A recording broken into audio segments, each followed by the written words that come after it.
एक जापान की कहानी है। एक जो बहुत बड़ा राजा था, तो वो एक साधु के पास जाता है, एक संत के पास जाता है। और कहता है कि महाराज मुझे कुछ बताओ, स्वर्ग नरक क्या है, मैं स्वर्ग जाना चाहता हूँ, तो कैसे मिलेगा स्वर्ग। तो साधु कहता है कि चल चल चल यहाँ से, मतलब उसकी इंसल्ट कर देता है राजा की। राजा का ईगो हर्ट हो जाता है, राजा तलवार खींच लेता है। और जैसी ही तलवार खींचता है ना, राजा बाहर निकालता है, तभी वो कहता है साधु देख ये खुल गया तेरा नरक का द्वार। और जैसे ही राजा तलवार को अंदर डालता है, मियान के अंदर डालता है, कहता है देख ये है स्वर्ग का द्वार। ओके, समझ रहे हो ना आप। और तभी वो राजा समझ जाता है, राजा को बहुत शॉर्ट में उसने सब कुछ बता दिया, क्या है स्वर्ग क्या है नरक। और राजा जो है अपना सर साधु के पैरों में रख देता है, चरणों में गिर जाता है। और साधु कहता है कि देख अब तूने कर लिया, क्रिएट स्वर्ग क्रिएट कर लिया तूने, यही है स्वर्ग। तो कहने का तात्पर्य यही है, पल पल पग पग हम लोग नरक भी पैदा कर रहे हैं, स्वर्ग भी पैदा कर रहे हैं। कोई बाहरी चीज़ नहीं है नरक और स्वर्ग, आपको कोई बाहर का इंसान नहीं देगा। स्वर्ग और नरक हमारे हाथ में ही है, हम इस जीवन को नरक बना लें या स्वर्ग बना लें, हम ही हैं क्रिएटर। आप ये जितनी जल्दी मान लोगे आपका जीवन सुखमय हो जाएगा और आपको स्वर्ग मिल जाएगा। जीते जी ही कोई स्वर्ग संभव है। हाँ, मरने के बाद क्या पता आपको क्या मिले, और है भी या नहीं स्वर्ग नरक नाम की चीज़, कौन क्लेम कर सकता है इसके लिए। तो ये सब बाहर की चीज़ें हैं, बाद की चीज़ें हैं, तो उन पर विश्वास मत करो। आज देखो, आज आपके जीवन में स्वर्ग है या नरक है, और अगर नरक है तो क्यों है, स्वर्ग है तो क्यों है।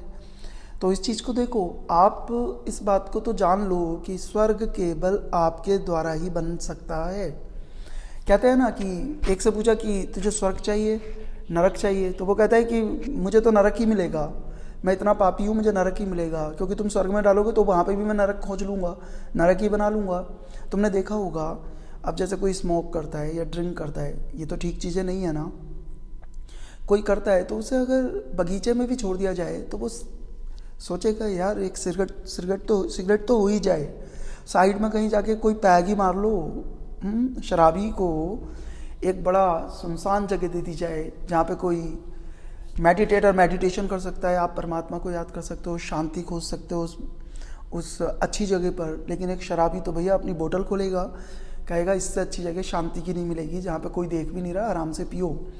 तो तुम जहाँ चाहो नरक बना सकते हो। तुम्हारे हाथ में भगवान ने इतनी शक्ति दी है तुम्हारे अंदर कि तुम जो चाहो बनाओ। और तुम बना क्या रहे हो, नरक बना रहे हो। देखो, अच्छा अपना जीवन देखो उठा के, या और इंसानों का जीवन देखो, आपको नरक के सिवा कुछ दिखेगा ही नहीं।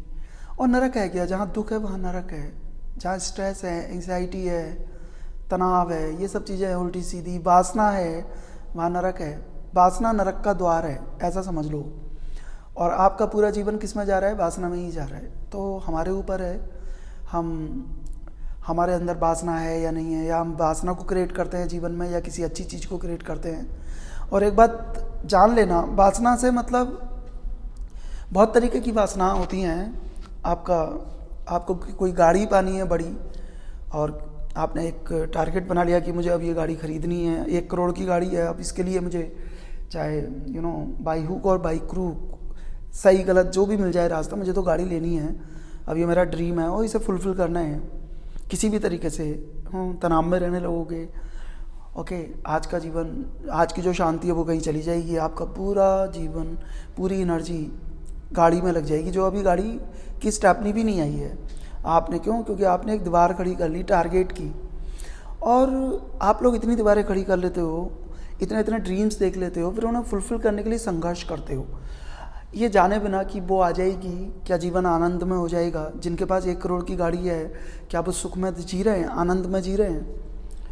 वो चीज़ तो तभी दिखेगी ना जब आपकी अंदर की आंखें खुली होंगी। आपको तो अभी बाहरी जीवन दिख रहा है, बाहरी सुख दिख रहे हैं, बाहरी बिल्डिंग्स दिख रही हैं, क्योंकि सारी एनर्जी हमारी एक्सट्रोवर्ट है, बाहर बहने वाली, मतलब बाहर बह रही है। आंखें बाहर की तरफ देख रही हैं, कान बाहर की तरफ सुन रहे हैं, ओके। तो हम अंदर पहुंच नहीं पाते, और कोई बड़ी मुश्किल से अपनी एनर्जी को चेंज करता है, डायरेक्शन चेंज करता है। अब पानी है, वो ऊपर से नीचे गिरेगा ही झरने में, इजी। अब झरने का पानी जब ऊपर जाएगा, उसके लिए बड़ा संघर्ष करना है, बहुत मेहनत करनी है, तब वो पानी ऊपर की ओर बहने लगता है। इसी प्रकार से आपकी जितनी भी एनर्जीज हैं, नीचे बहना बहुत आसान है, ऊपर की तरफ करना संघर्ष है। कहने का मतलब क्या है कि जितनी भी चीज़ें हैं ना, जो नरक है वो एक प्रोसेस बन गया है। ये बड़े बड़े ड्रीम्स देखना, बड़ी बड़ी चीज़ों को, और फिर मोटिवेटर्स कहते हैं ना कि नहीं, यू कैन डू, तुम कर सकते हो, ये कर सकते हो, नथिंग इज़ इम्पॉसिबल। हाँ हाँ, नथिंग इज़ इम्पॉसिबल, मैं भी मानता हूँ, कुछ भी असंभव नहीं है इस संसार में। लेकिन आपके लिए क्या चीज़ ज़रूरी है ये जानना तो ज़रूरी है ना। या हमें डायबिटीज़ है, ठीक है, और हमें बता रखा है डॉक्टर ने कि मिठाई खा नहीं सकते, और अच्छी मिठाई पहाड़ों पर है कहीं पर।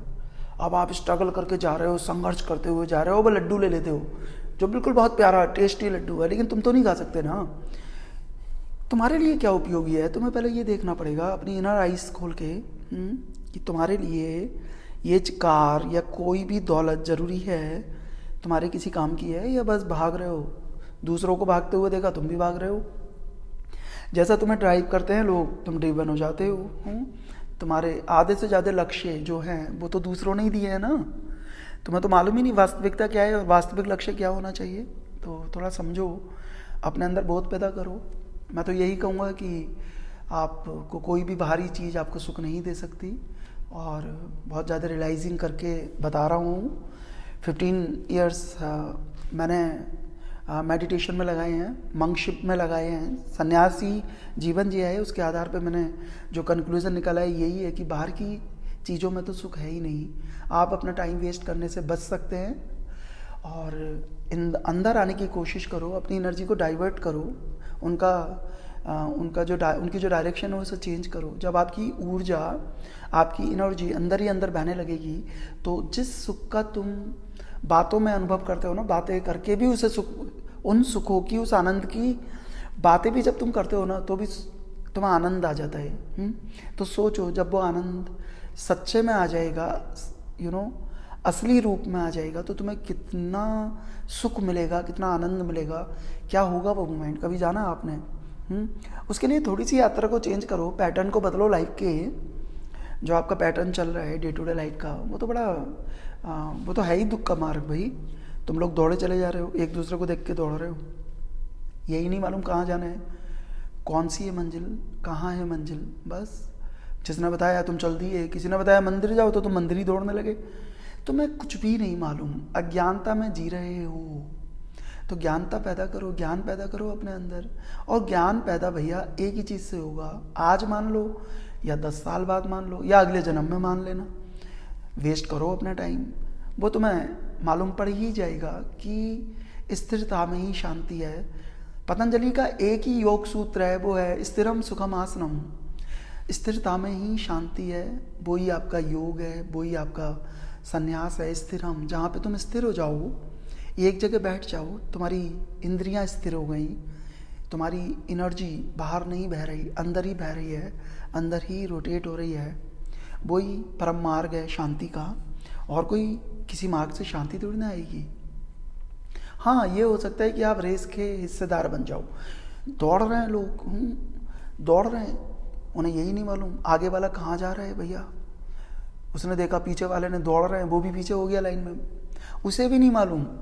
सबसे पीछे वाले को तो यही नहीं मालूम ये रेस जा कर रही है, बस वो भी जा रही है क्योंकि भीड़ जा रही है। दौड़ो। तो ये दौड़ तो एंडलेस है, इसका कोई अंत नहीं है। जीवन भी ले लेगी, और कई जीवन हम दे चुके हैं। कई बार आए इस धरती पे, कुछ मिला नहीं, फिर 84 करोड़ योनियों में हम लोग भटके।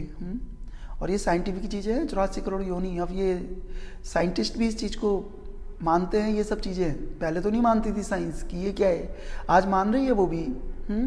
और भटको, फिर तुम्हें इंसान की योनि मिलेगी। लेकिन एक बात ध्यान रख लेना, जब तक तुम अपनी शांति को उपलब्ध नहीं होगे, अपने इनर सेंस को या अपना बोध कह लो या अपने अंदर के परमात्मा को नहीं देख पाओगे, उतनी बार तुम्हें इस प्लेनेट पे आना पड़ेगा, धक्के खाने पड़ेंगे, भटकना पड़ेगा।